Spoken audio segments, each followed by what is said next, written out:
Kiai Haji Hamim Tohari Jazuli atau akrab dipanggil dengan sebutan Gusmik adalah seorang ulama besar dari kalangan Nahdlatul Ulama yang masyhur di tanah Jawa, khususnya di daerah Jawa Timur. Beliau lahir pada tanggal 17 Agustus tahun 1940.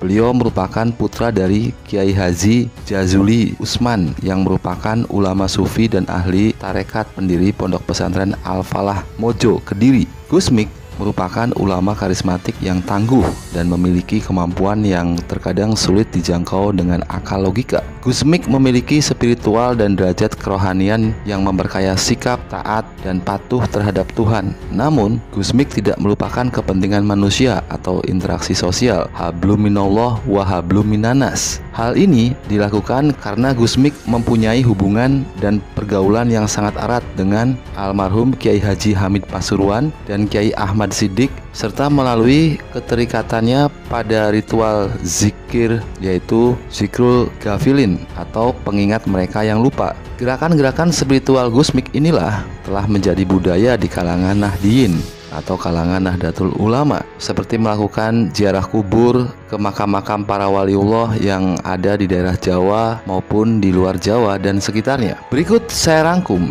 beberapa karomah dari Kiai Haji Hamim Tohari Jazuli atau Gusmik. Yang pertama, sholat di atas pohon. Saat Gusmik di Ploso, ada seorang santri yang ingin mengikuti Gusmik. Dia tidak sholat karena menurutnya meniru Gusmik yang tidak sholat. Suatu sore, dia ikut Gusmik mencari ikan di sungai. Saat menjelang maghrib, Gusmik menyuruh santri tersebut memegang jala kecil karena Gusmik akan pergi sebentar. Ketika hari mulai gelap, santri tersebut merasa jala tersebut sudah penuh terisi dengan ikan. Ia berusaha menarik jala tersebut sekuat tenaga. Tanpa disengaja, di tengah usahanya tersebut menarik jala, dia melihat Gusmik yang sedang melaksanakan sholat maghrib di atas dahan pisang. Bahkan melanjutkannya dengan sholat isya. Setelah selesai sholat, Gusmik kemudian melayang turun menemui santri tersebut dan berkata, "Dapat ikannya?" Tanya Gusmik. "Anu Gus, jawab santri itu sambil keheranan memandangi dahan pisang. Santri itu kemudian menyatakan tobat dan Gusmik menyuruhnya untuk mandi tobat di sungai tersebut. Tidak sedikit orang yang meragukan sholat Gusmik. Bahkan Kiai Haji Hamid Kajoran pernah meragukan sholat Gusmik. Saat Kiai Haji Hamid Kajoran berziarah ke makam Sunan Ampel, setelah terlebih dahulu berwudu, lantas menengadahkan tangannya.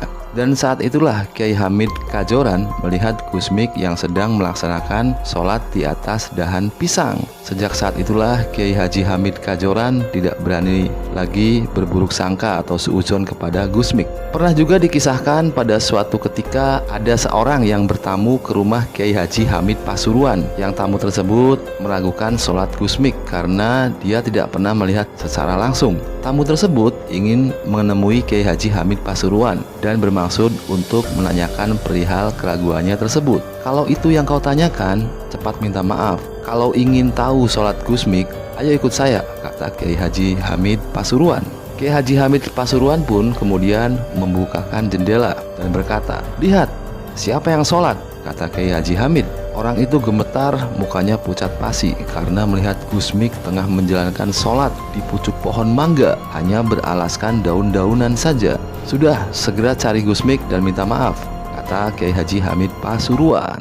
Yang kedua, dibawa ikan besar. Pernah suatu hari saat memancing, kail Gusmik terbawa ikan. Saking besarnya ikan tersebut hingga membawa Gusmik terjebur dan tenggelam di sungai tersebut. Pengasuh yang mendapatkan tugas dari ayah Gusmik untuk menjaga Gusmik merasa kebingungan dan kalang kabut karena tak ada satupun yang bisa dimintai tolong. Karena pada saat itu masih pagi sehingga masih sangat sepi dari para pemancing yang lain. Dengan kebingungan, pengasuh Gusmik mondar-mandir mencari Gusmik di tepi sungai dengan harapan Gusmik tersangkut di tepi sungai. Namun sampai hampir 2 jam Gusmik belum juga ditemukan. Akhirnya karena frustasi, pengasuh tersebut pulang ke pondok dan membereskan bajunya untuk pulang tanpa pamit karena takut akan dimarahi oleh ayah dan ibu Gusmik yang tak lain adalah pengasuh pondok pesantren tersebut.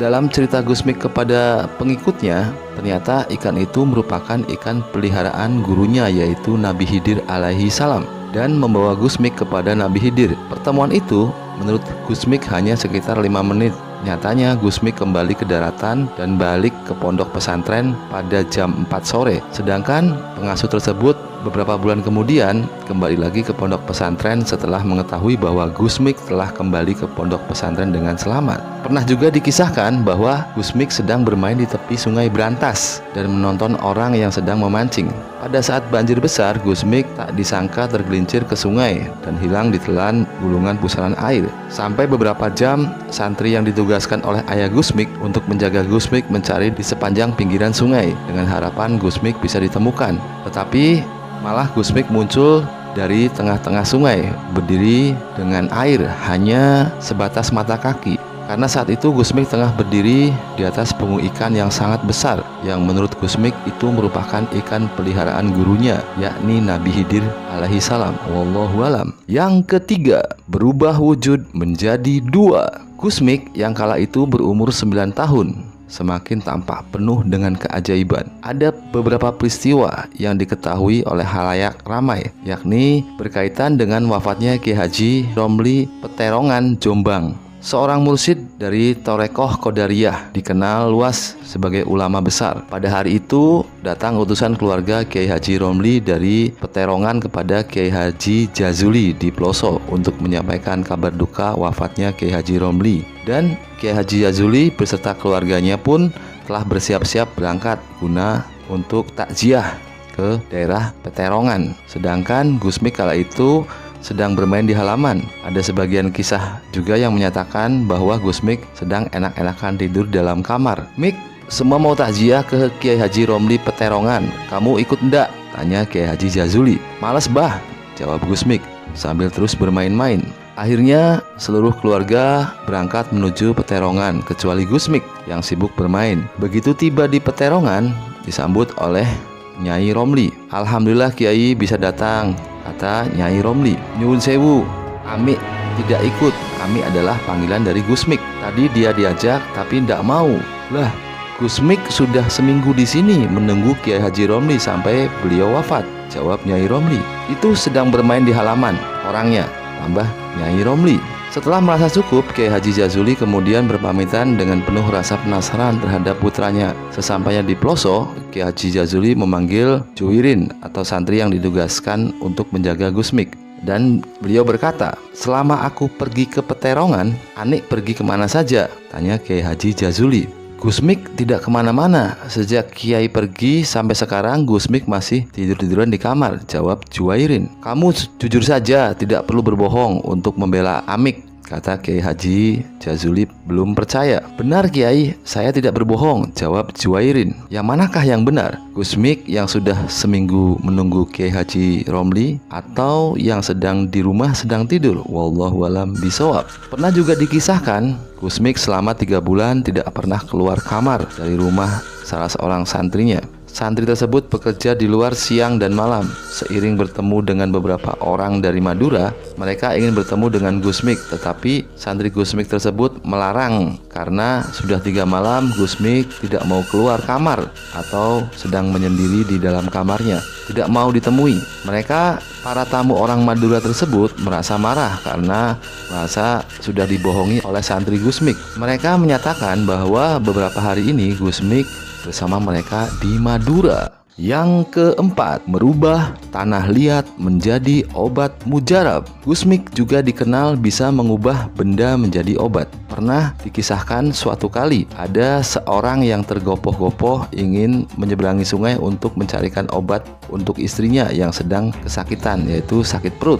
Gusmik yang kala itu berada di perahu mencegah orang itu untuk menyeberang sungai. Lantas Gusmik kemudian mengambil lumpur sungai dan membentuknya menjadi butiran kecil seperti jagung. Tanah itu lantas Gusmik berikan kepada orang tersebut agar diminumkan ke istrinya yang sedang sakit perut. Gusmik berpesan, "Bila sudah diminum ini dan masih sakit, cepatlah temui saya. Dan saya dimarahi pun saya siap. Saya akan tetap di sini," katanya. Maklum orang sedang bingung dalam keadaan terdesak karena sakit istrinya, lantas orang tersebut pulang, tapi akhirnya tak kembali lagi. Berarti istrinya telah sembuh hanya dengan meminum obat berupa tanah liat. Gusmik juga pernah dikabarkan menjual butiran tanah liat yang dibentuk seperti obat di pasar. Yang kelima, semut hitam jadi obat lumpuh. Di Desa Ploso, Kecamatan Mojo, Kediri, Jawa Timur, ada seorang fakir, biasa dipanggil Pak Adnan. Dia membuat makanan yang dititipkan di kantin pondok pesantren Ploso. Pak Adnan mempunyai seorang keponakan yang sampai umur 9 tahun belum bisa berjalan. Ikhtiar ke dokter, tabib, kiai semua sudah dilakukan. Hanya satu yang belum, yaitu meminta syariat kepada Gusmik atau Kiai Haji Hamim Jazuli, karena memang orang sangat sulit untuk mencarinya. Suatu ketika, setelah selesai jamaah di Masjid Pondok Pesantren Ploso, Pak Adnan melihat Gusmik sedang duduk santai tanpa pakai baju atasan di teras madrasah di depan masjid. Pak Adnan langsung buru-buru mendekati dan menceritakan perihal keponakannya kepada Gusmik. Kemudian Gusmik berkata, "Lah, opo, pokiro aku dukun. Kenapa? Kamu kira saya ini dukun?" Pak Adnan langsung menjawab, "Nggih mboten Gus, kula nyuwun barokah donga jenengan." Atau, "Bukan begitu Gus, saya meminta berkah dari doa Anda." Gusmik terdiam sebentar lalu kemudian berkata, "Ya wis, aku gelem jalukne nyang pangeran tombo ponakanmu, tapi syaratnya siji, ojo bok ceritokne sopo-sopo. Lek bok ceritokne ponakanmu waras, awakmu sing mati, kecuali aku wis mati gak popo bok ceritakno." Artinya adalah, ya sudah, aku mau memohonkan doa kepada Tuhan untuk kesembuhan keponakanmu, tetapi ada syaratnya, yaitu jangan pernah menceritakan hal ini kepada siapapun. Kalau kamu menceritakan hal ini, memang keponakanmu akan sembuh, tetapi kamu yang akan wafat. Kecuali kalau aku sudah wafat, silahkan kamu ceritakan kisah ini kepada siapapun.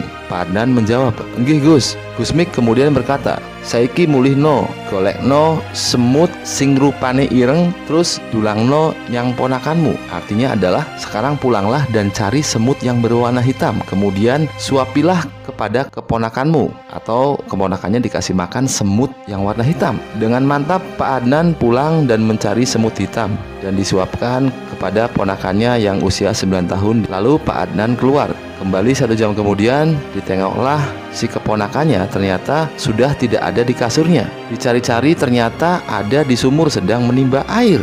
Pak Adnan langsung menangis, berucap syukur atas kesembuhan sang ponakan. Tetapi Pak Adnan tidak berani menceritakan hal tersebut, karena kalau melanggar janjinya atau menceritakan kisah tersebut, maka risikonya dia yang akan wafat. Sampai Gusmik wafat, baru dia bercerita ke seseorang yang punya masalah yang sama, anaknya belum bisa berjalan. Dicarilah semut hitam, menirukan apa yang dikatakan oleh Gusmik, dengan harapan anaknya bisa sembuh.